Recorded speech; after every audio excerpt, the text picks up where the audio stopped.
Welcome back to the channel, everyone. Thotgor here, of course, and today we are going to take a look at a battle in the Charles Martel. And you can see, of course, that I am divvied up with some other players from Armoured Knights, the clan that I have joined. And on the enemy team, we can see some more members of Armoured Knights. Yes, we were doing time drops. So on my team, I've got Rib and Jeeves, and on the enemy team, we've got Dano, Smoking Trees, and Kevin Hitman. Now this is going to be a close battle, a very close battle, but still a very good battle nonetheless. And I like these sorts of battles more actually than I do other types of battles where it's pretty, heavy-handed. You're going to win, or even some of the, well, most of the replays that you see here on my channel and that you see on other channels where it's just massive amounts of damage dealt. I mean, those are fun and all, but there's no real challenge, I guess, because you're just rolling over people, stomping people to get all that damage. It's the only way you can do it. But in a game like this that we're about to see today, a little bit more of a struggle to actually get the victory. And, of course, a large part has to do with the enemy team and the players on the enemy team as well. Now, a little, I guess, blurb about Armoured Knights. If you were interested in joining Armoured Knights, considering today, October 17th, is the last day before Clan Battles comes into play. Yes, Clan Battles will come into effect on October 18th, and I, for one, cannot wait. I'm very excited to see these Clan Battles in play. I imagine it's going to be similar to Team Battles. If anyone remembers those Team Battles, they did it maybe once or twice. I really had fun with those team battles, and I was very sad to see them go. So I'm quite excited to see Clan Battles come back. But anyway, Armoured Knights. If you are interested in joining Armoured Knights, you are more than welcome to take a look at my comment section below. Just expand it, and you'll see a link there for the Armoured Knights webpage. Essentially, all you have to do is click on the application tab, fill out your application. It'll then get sent off, and yeah, it goes from there. It's really quite simple. Great group of people to play with, and again, if you do want to take advantage of Clan Battles, I would definitely suggest giving Armoured Knights a look, see, because it could work out quite well for you. But anyway, Charles Martel. I love this cruiser at tier 8. She's phenomenal. Very good cruiser. What she has going for her is quite a few things, both maybe on paper, meaning, the stats wise and stuff, but also other things as well that maybe are a little more intrinsic. So, for example, the fact that Charles Martel is not a long, narrow ship like you get with, say, your Hipper, your Mogami, your Chapiev, the New Orleans, not so much, but essentially not a long, narrow ship. Sort of short and stubby, and we've talked about this before, and what that equates to is pretty damn good turning radiuses. Also, a smaller target for enemy ships to hit. You're also much more maneuverable as well, and because you're so maneuverable, you're better chances of being able to avoid any incoming shells. So I really do enjoy that about this ship as well. She has a great rate of fire. Her shells do, or HE shells do, really good damage. So do the AP shells, for that matter. If you're keen to switch between your shell types, which you very well should be in a cruiser. Very effective rounds going in. Now, granted, only 3 turrets, but it is still quite effective with those 3 turrets. Now you couple that with the great accuracy that the French cruisers seem to have, and you have yourself quite a deadly little combination there. So, took out the first enemy destroyer, fantastic. You can see that I'm trying to stay relatively in the middle so that I can provide support to my 2 friendly destroyers, right? Rib and Jeeves. I want to try and keep these guys alive as best I can, keeping in mind the limitations of my own cruiser, right? The French cruisers are not a cruiser that you want to push in there and get in close with. It doesn't work out very well at all for these cruisers. There's a time and a place for that sort of combat, that close-in combat with the French cruisers, and at the beginning of the game like this, not the time, not the place. You don't want to do it.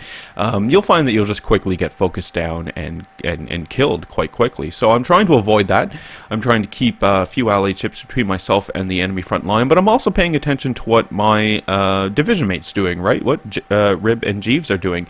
And I do see a smoke screen up there in front of me, so I'm thinking about trying to get into this smoke screen and maybe using it to my advantage and providing even closer support for these guys. What was going through my mind was whether or not I wanted to pop the speed boost, right? Pop the speed boost, I would get there quicker, but the problem is depending on how much time is left on that smoke, I'm probably going to end up sitting in the smoke and not moving a whole lot, and that's kind of a waste of my speed boost, and I don't really want to waste it like that in case I do end up really needing it. Now, on my way into the smoke, I do notice this Kutzoff here off in the distance. Take a few shots at the Kutzoff, and I become detected. No one has targeted me as of yet, but you can see I've already started turning out, and I've decided to abandon that plan. I'm not going to be able to get in there too close. I'm going to need to do a little bit of maneuvering. We do have 2 people targeting me now as well. Well, no longer, but still, you know, got to be very, very careful. I do not need cannot absorb any sort of battleship shells. It's just not going to work out too well for me. Now, I do have some allies here in front of me, which is pretty great because these guys are going to be able to lead the charge, and hopefully I can support them from the rear. And then obviously as well, I do have my division mates here as well. So important to note that I did not launch my torpedoes because I would have run the risk of torping an ally. I mention this because I actually just finished playing a game where someone in a Kutzoff torped me in my St. Louis. I was maybe 5 kilometers away from the player.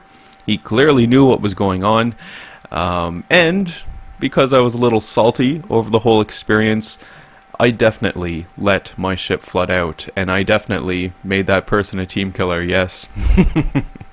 I know. I put up a whole video a few weeks ago about how terrible it is to do that. Well, I get, you know, everyone has their bad days, and I guess that it just rubbed me the wrong way, and I just say, you know what, buddy, I'm gonna let this one. I'm just gonna let myself flood here, and you can deal with the consequences there. Yeah. Of course, we lost, but I still made money because Buddy had to pay for my damage. But, yeah. Anyway. Getting slowly closer to the enemy cap, right? You can see I have moved slowly closer to the enemy. My 2 division mates, Jeeves and Rib, are both in there, you know, getting closer to that enemy cap. So it's essentially what we're working towards right now. And it is a bit of a unconventional strategy, you might say, for ships. Unconventional for ships, in that we pushed kind of straight down the middle to get into the enemy base as quick as we could. You know, this wasn't really planned between Jeeves, Rib, and myself. It just sort of the way the battle has evolved so far. But it does seem to be kind of working. And I know that, you know, Rib especially is probably yelling, saying, yeah, not really, Thotgor, because we can see. Is that Rib or maybe it's Jeeves? One of my allied destroyers is on really low health, and, you know, would probably argue the point that it hasn't been that easy so far. Maybe in the back where I am, it's a little easier. We have this enemy, New Mexico, I believe, off in the distance there. So we're going to fire into the player. You can see that I'm doing pretty good damage. That, of course, is the inertia HE. But what I'm really looking for here is the fires. I want to set the player on fire. I want to get one of those burning on this guy. I'm taking a look at some of these other enemy ships that are coming close in on my starboard side. And I was thinking about starboard torpedoes. You know, maybe if the players do get close enough. But I do have these allies around me, right? And again, not willing to risk damaging my allies with torpedoes, so I'm just going to hold off, get myself out of the situation potentially. And again, that does come back to a lot about what we've talked about in terms of cruiser torpedoes, right? Don't captain or don't sail your cruiser that has torpedoes with the intention on using those torpedoes offensively. They're a defensive weapon or a close-in weapon when you've set up some sort of ambush, right? That is how they're meant to be played.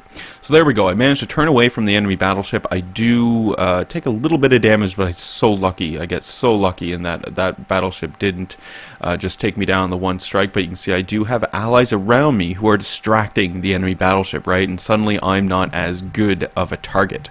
We get 2 fires on that enemy hipper out there. I was also quite concerned about the enemy hipper. We see the enemy, I think it's a guys now, and my team is just wailing away at the player. So my allied destroyer does go down. I launch off some torpedoes on the, what is that, starboard? one of the sides of the ships, and I'm going to turn and try and get my other torpedoes off at the enemy battleship as well, especially since the enemy battleship is distracted by one of my allies. So I'm going to use this to my advantage and try and help as much as I can to get the guys now gone. So if I can get this guys now gone, I can then get myself back into position to start helping out my destroyer division mates, right? Because in these maneuvers, I did kind of stray away from supporting them. Suddenly I'm over here on the east side of the map, fighting it out with the guys now, point blank. So I don't really have the opportunity to turn and try and get myself back into position. I need to have this guys now gone. So that's what we're going to work on. So there's a fire on the guys now as well, so that's not too bad. We can see the damage accruing there as well. What is that, about 37,000 damage so far? So that's not too bad. And the guys now is, heavily focused on my ally. I think it's an allied hood that the guys now is heavily focused on. So I'm attempting to do as much damage as I possibly can. You can see the guys now does turn the guns towards me. Shots go in from some of my allies. It was that allied battleship there. Saves me. And wow, yes, almost kills me. So close. Really could have gone without taking all of that damage, but I'm also very, very glad that I did not die. So finally, guys now is dead. We pop our pop our speed ability and try and get ourselves back into position to start helping out our allies here as well. You can see the middle is relatively clear. It does look like the majority of the enemy has started to fall back to their base. If not, they're still on the eastern side of the map attempting to come at us. We can see smoking trees over there and the Kutov as well, so I'm going to launch some shells off at the player. Hopefully set a few fires as well. Maybe, you never know. That's all I'm trying to do while, getting to my allies as quick as I can. You can see on the minimap that my allied destroyers, Rib and Jeeves, have now, I think, one of them anyway, is at least into the enemy cap, starting to stall that. Now, that is important to note in this battle, right? We're not capping the enemy base, but we are contesting it, and by contesting it, of course, the enemy base isn't accruing any points. And because the enemy base isn't accruing any points, my team is slowly but surely getting a lead. Now, I know that right now we do have a lead in points overall, but it's a very narrow lead. And as all of us know, these narrow leads can be turned around quite quickly. So you can't really say that, yeah, we're for sure going to win. It is still down to a little bit of fate and luck here. Well, RNG, we'll say, more importantly, I suppose. So shots go out to the enemy destroyer. You can see I do manage to get a critical hit on the player. It looks like I took out the engine, and the enemy destroyer goes ahead and repairs that damage right away. So I am trying as best as I can to keep up the fire on the enemy destroyer while the enemy destroyer is in my sights. Now, because the enemy destroyer did use the repair for the engine, we know that that fire will burn for fruition, for its length, and that is quite a deadly thing to have happen for a destroyer. Destroyers don't have very many hit points, and a fire can ravage a destroyer quite quickly. So you can see my damage is still accruing from the fire that I set on that enemy destroyer, so that's good. We're turning in to try and get some shots out on these enemy players that we have here, but also I'm trying to get turns, so I'm sailing away from the enemy and firing at them. The most risky part of that obviously is the turn that I'm executing right now. The Hipper did put some shots into me and did set me on fire, but luckily I was quickly able to put out the fire, so I didn't lose too many hit points, which is really, really good. Now in the meantime, we'll just continue to fire in on the Hipper. Hopefully we'll set another fire to the player, let that burn, maybe switch over targets and see what we have going on elsewhere in the enemy base. So there's a bit more critical hits, but no fires as of yet. Continuing to maneuver around as well, being aware of who's firing at me, where the shots are coming from as well, to make sure that I'm maneuvering away from those shots well before they actually get to me, because I can't really take much of a hit, and if I die, it's going to be pretty tragic, especially again considering how close the points are right now. We really don't want to lose that lead. Now, we don't have a destroyer in the enemy cap anymore, so the enemy cap has been accumulating points, and this is a little dangerous, but there we go. We do manage to take down an enemy ship. I took some damage from an enemy ship and almost got killed. So pretty much anyway, you just have to blow on me, and I'm gonna have to I'll probably die here, so not a great situation. More shots come in, and I'm luckily able to avoid those. We do see the destroyer pop up over there again, put a few shots out, but it doesn't look like I was able to hit the player, so that's unfortunate. Now I am spotted, and I am this maybe not the center of attention, but at least for some of those enemy ships in the background, they want me gone. So I'm going to maneuver around this island, use this island to break contact altogether and pop up in a different location. I did debate this one though, right? Because you can see, you know, a little hairy here, a little hairy, and it's going to take me time to get around this island and turn around and re-engage with the enemy. And during that time, my team won't have the support. Now I know, you know, I'm not trying to talk myself up and, oh, I'm so good and they're not going to make it without my support. Not at all. It's just simply that by going around this island, I've taken 9 guns out of the battle for 2 or 3 minutes. And that's a pretty long time in this game, so I wasn't too enthusiastic about doing this maneuver, but I really didn't want to die, so I am going to, you know, as you can see, I do decide to go around the island. Now, a little disappointed in myself right now, because I just noticed that my, oh no, okay, alright. No, this is the Charles Martel. Okay, there we go. Yeah, I thought we were in the St. Louis for a minute. But anyway, a little disappointed that I didn't use a speed boost a little sooner. But I am glad that we did finally hit that speed boost to get ourselves south quicker, right? We can see that we have more allies in the cap right now, and those allies are attempting to, you know, cap the enemy base. And again, stop the enemies from accruing any points. So this is good. So we're quickly speeding down here, and we're taking a look at the situation. We can see, who is that? Jeeves is on very low health indeed, so we're going to try and support him as much as we can. But we also do see Rib over there in the Akazuki, who is in the enemy cap, and we also really want to support him. So we can see an enemy New Orleans out there. I believe that was Dano in his New Orleans, and a pretty big threat. So I'm going to try and get the New Orleans on fire, become as much of a nuisance as I possibly can, so that maybe the New Orleans and Dano will forget about the Akazuki and focus on me. I have a much better chance of actually avoiding the shells incoming from the New Orleans because I'm further away, and you know, maybe focus on me and take the pressure off of Rib here. That is what my hope is anyway. So we're coming around the corner. We can see that we are going to have some enemy ships here to fire at pretty quickly. I'm trying to get in to help out Rib as much as I can. We have the enemy New Mexico still off in the distance over there. So I put a few shots into him, but then the enemy New Orleans pops up, and we're going to need to help out Rib here with the New Orleans. I say help out, support Rib. You know, not really that Rib needed any too much help anyway. Because the Akazuki is a great ship in terms of her guns and her ability to just put shells down range, right? And if there is a cruiser sailing broadside to an Akazuki, firing your AP rounds is totally acceptable. You will most likely do pretty consistent damage fairly quickly. On top of that, you have a great reload on the Akazuki, and so you're quickly able to switch over to your high explosive if you so choose. So we're going to turn and try and keep ourselves into the battle here. I wasn't willing to go behind another island and take myself out of the battle just yet, because it is a pretty critical moment right now, right? We still do have Rib in the enemy base, preventing the accumulation of points. We only have 6 allied ships remaining, one of which is myself, or 2 of which I guess are myself and Jeeves, and we are on very low health. So just one stray enemy bullet could come in, right, and take us down. So this is something we really do want to try and avoid, especially if we want to have any chance of winning. So we turned around, pushing south once again. You know, and the whole idea of that maneuver again was just to break contact so the enemy doesn't see me, so that I can come in here and get some more shots off. So there we go. Dano and the New Orleans once again. I got to try and get this player gone as best I can. You can see that Rib is engaging with his Akazuki, and you can see the armor piercing rounds going in and doing a pretty good damage there, right? So the armor piercing rounds go in, and because of the great reload on the Akazuki, easily able to take Dano down, but Dano's no slouch, and of course does manage to take Rib down as well. Now, little tense. We have the lead in points, which is great. There's, what, a minute 24 left on the clock, so not too much time. I cannot die. No one can die now at this point in time. We really don't have the strength to continue on, and someone did just go ahead and die. Not good. Very not good. So we have the enemy destroyer over there. We do put a few rounds in the enemy destroyer. We still maintain a lead in points.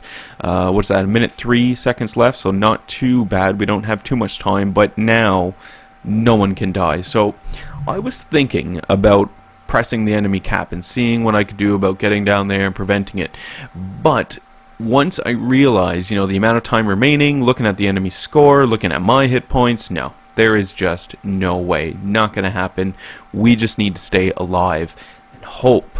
Maybe we can kill an enemy ship. That would secure the victory, but at the very least, hope that we can at least stay alive for the victory. There's only 4 of us remaining versus the enemy 5. And the enemy is not necessarily in a better position either. I mean, right, we caught a glimpse of that Kutsov that's on really, really, really low health. So again, that player could go down any moment. We did see that last enemy destroyer there as well, who's on really low health, so could also go down at any moment. And then I catch a glimpse of an enemy ship on really low health, and I was getting a little greedy, thinking, oh, maybe I can get a little more damage in here. But, you know, very few seconds remaining. So you can see, victory was ours. It was hard fought for. And it was a close battle, and it really does, or rather, I really enjoy these types of battles that are much more hard fought, right? It's just that much more satisfying. So we can see I did finish 2nd overall on the team, which is not too bad at all. What was it, about 80,000 damage, I think? Yeah, 80,296, so that's not too bad. Especially considering the quality of the players that were on both enemy teams. You know, it makes it a little more difficult to get your damage in, so it's always that much more gratifying when you do. And of course, when all is said and done, I do walk away with 107,000 credits, but I'm more concerned about the commander experience. I want to get this commander trained up as soon as I can, so I was quite pleased with the over 10,000 commander experience. So not a bad battle at all. I was quite impressed with the gameplay that I saw anyway. So, that is today's video. I do hope you guys enjoyed it. Before we go, of course, there's also going to be new smoke mechanics added into ships tomorrow as well, so it'll be interesting to see how that works and how it is received by the community here in ships. Based on the community in ships, I'm going to say that it's not going to be received very well. This community doesn't seem to be adaptable to change. Well, no, it doesn't seem to like change. Eventually the adaptation does happen, but it doesn't seem to like change much anyway. So I'll be curious to see that, but more importantly, clan battles. And once again, if you don't have a clan and you're interested in joining a clan, you should definitely check out Armoured Knights. I've got a link in my video description below, so just expand that out and you will see the link there. Click on that, put an application in. Even if you currently are in a clan, just not happy with the clan, or maybe the clan has no prospects of going and doing something like this, go ahead and check out Armoured Knights. So, leave any comments you have for me in the video comment section below. Love reading those and responding back to them. Hit the old like button if you did like today's video. Hit subscribe if you are not a subscriber. And as always, I do hope you enjoy the rest of your day.